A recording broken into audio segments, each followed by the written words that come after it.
The nerves and the energy of having to play the game against all the big stars, there's a lot of pressure on the domestic players. You just realize that, you know, you have to step up to show the world and the league that, you know, the league's in a strong position, not just for this year. It shows them that, you know, there's opportunity for local players, 19, 20 years old, that can step up and make the graduation to playing in the major league. There's a lot of pressure.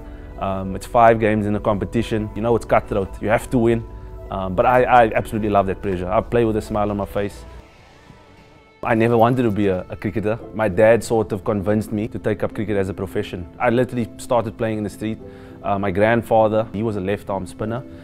So I think it is in the blood. And then going through the ranks from the age of 5, 6, all the way through. The traditional route is going to a more privileged school to get the opportunity, and that's the unfortunate situation. I was never on a bursary of any sorts. My parents paid for me to get through. They grew up in an era where they didn't get the opportunities to do that, so they've always allowed me to be who I wanted to be because they felt that they were dictated to who they can be, unfortunately, due to the color of their skin. I can forever be grateful for the sacrifices that they gave me for me to eventually play the toughest form of cricket in the world. Cricket for me has been a journey. I've really taken it day by day and just enjoyed everything that it's given me. I got a message from Rusty Theron in March of 2019, and he sent me a direct message on Instagram saying that there's this big new league starting in America. I told my wife of a couple of months, I think at the time, like, we've got this opportunity.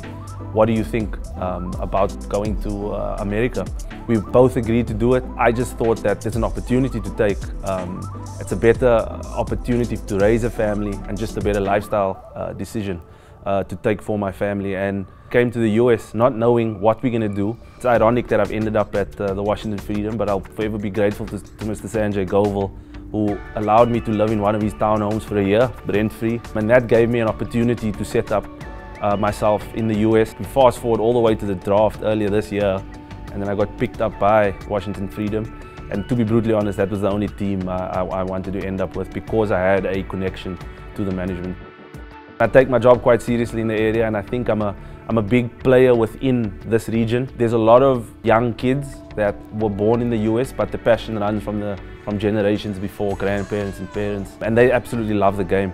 Some of these boys at UNC down the road studying stats and business and, you know, computer science, but they want to be professional cricketers, you know. And this is what I need to pass on to them. And that's the passion that I still have for the game, because seeing and hearing the things that they say about myself, it makes me want to be better, not just as a cricketer, but as a leader within the community of cricket in North Carolina. A lot has happened in my career, being dropped, being sold a dream when playing for South Africa, massive shoulder surgery that I was out for a year, didn't know, even the surgeon didn't know if I was going to play again, but I'm here sitting in a position privileged enough to play on the world stage, which still today makes me smile. A win.